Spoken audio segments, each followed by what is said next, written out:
Assalamualaikum warahmatullahi wabarakatuh. Salam sejahtera untuk kita semua.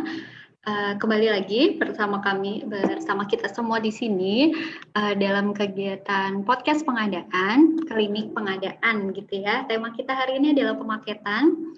Yang kita tahu pemaketan merupakan salah satu poin perubahan dari Perpres 16 ke Perpres 12 2021. Tapi kita tidak akan bahas sendiri. Bersama saya telah hadir Bapak Haris Rika Hartan. Beliau adalah analis kebijakan media dari Direktorat Advokasi Pemerintah Pusat.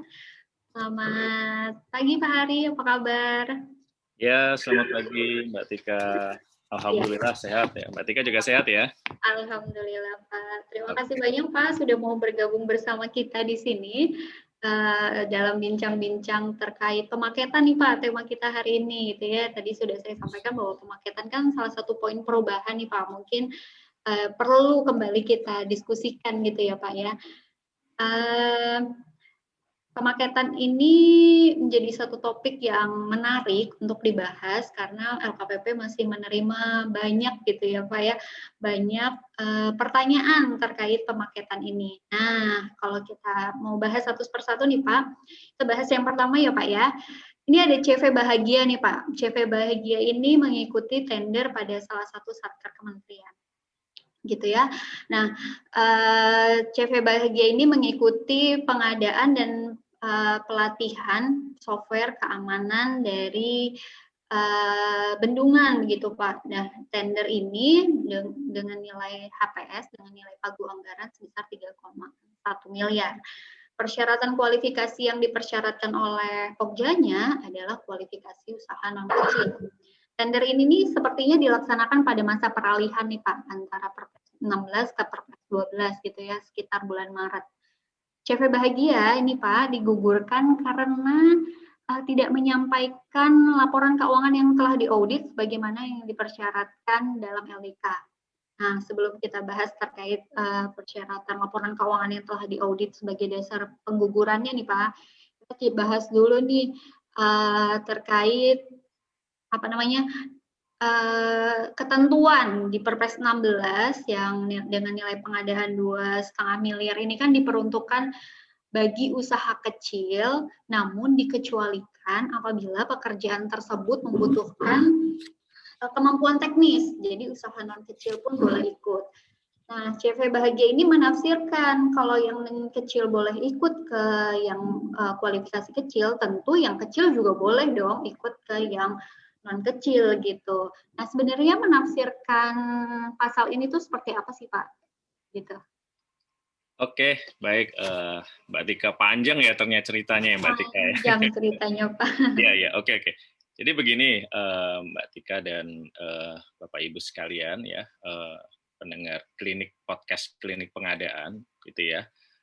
Sebagaimana kita ketahui bahwa telah terbit Perpres 12 2021 ya, yang merupakan aturan perubahan dari Perpres 16 2018. Dan di dalam ketentuan pasal 65, khususnya di ayat 4 Perpres 12 2021 disebutkan bahwa pencadangan sampai dengan nilai 15 miliar itu ditujukan untuk usaha mikro, kecil, dan koperasi. Ya, filosofinya kenapa? Di dalam Perpres 12 2021 yang awalnya pencadangan itu sampai dengan nilai 2,5 miliar, kemudian diubah menjadi sampai dengan 15 miliar, dalam rangka sebenarnya Bapak Ibu sekalian, sekali lagi dalam rangka untuk pemerataan ekonomi, ya, melibatkan usaha mikro, kecil, dan koperasi. Dengan banyaknya kesempatan usaha, ya, kesempatan ya atau pencadangan bagi usaha mikro, kecil maupun koperasi yang terlibat dalam pengadaan barang jasa pemerintah, diharapkan mampu meningkatkan kemampuan dan daya saing ya usaha mikro, kecil, dan koperasi itu sendiri, sehingga mereka bisa naik kelas ya atau paling tidak bisa eksis ya di dalam bisnis atau usahanya. Sekaligus juga untuk mendorong pertumbuhan dan pemulihan ekonomi. Ya. Nah, ini juga sejalan dengan amanat Undang-Undang Cipta Kerja ya, yang cukup fenomenal gitu ya, bahwa setiap kementerian, lembaga, dan pemerintah daerah wajib mengalokasikan paling sedikit 40% ya, dari nilai anggarannya untuk pelaku usaha mikro, kecil, dan koperasi. Nah, namun ya nilai pagu anggaran ini dikecualikan untuk paket pengadaan yang menuntut kemampuan kompetensi teknis yang tidak dapat ya diikuti atau dipenuhi oleh usaha mikro, kecil maupun koperasi. Nah, jadi dari tadi yang cerita Mbak Tika sampaikan, sebenarnya ada 2 poin. Yang pertama, ada perubahan batasan ya pencadangan untuk usaha kecil yang awalnya 2,5 miliar menjadi 15 miliar. Yang kedua, perlu dipahamin bahwa eh, pemaketan yang disampaikan oleh Pokja ataupun pelaku usaha dalam pertanyaan kepada kita semua gitu ya, kepada insan pengadaan, perlu dipahamin time frame-nya gitu ya, time frame-nya. Sehingga kalau paket lelangnya sendiri masih mengacu pada Perpres 16 2018, maka pemaketannya untuk usaha kecil mikro maupun koperasi sampai dengan nilai 2,5 miliar. Tapi apabila mengacu ya atau time frame-nya sendiri sudah mengikuti ketentuan Perpres 18 ya 2021, maka tentunya batasannya sampai dengan 15 miliar ya, dengan memperhatikan bahwa paket pengadaan yang menuntut kemampuan teknis yang tidak dapat dipenuhi oleh usaha mikro, kecil maupun koperasi, maka pemaketannya bisa kepada usaha atau pelaku usaha non kecil. Demikian Mbak Tika mungkin ya. Baik, begitu ya Pak ya. Artinya kan dalam perubahan Perpres 16 ke Perpres 12 gitu ya Pak ya, 2021 ini kan nilai pengemaketan tadi kan sudah berubah ya Pak, dari 2,5 miliar ke 15 miliar. Bagaimana untuk pengadaan yang terjadi pada masa-masa peralihan nih Pak, seperti CV Bahagia ini tadi gitu. Menanggapi hal ini, kapan sih Pak pelaksanaan itu boleh gitu ya, maksudnya kita mengacu pada Perpres 12, kapan kita mengacu pada Perpres 16 gitu. Nah, ini kan tadi seharusnya digugur peserta yang sudah menjadi pemenang nih kan sudah tahap pemenang ya Pak ya, karena CV Bahagia ini menyampaikan sanggah gitu. Pemenangnya itu adalah usaha non kecil pada saat itu dengan nilai pengadaan 3,5 miliar. Tapi dengan terbitnya Perpres 12 itu diperluas menjadi 15 miliar. Apakah pemenang pada pengadaan sebelumnya ini digagalkan nih Pak? Boleh digugurkan karena peralihan peraturan ini Pak? Ya, baik Mbak Tika. Ini diskusi selanjutnya ya gitu ya Pak Mbak Tika ya. Jadi terkait dengan pada periode peralihan gitu ya antara terbitnya Perpres 18 ya 2021 dengan periode Perpres 16 2018.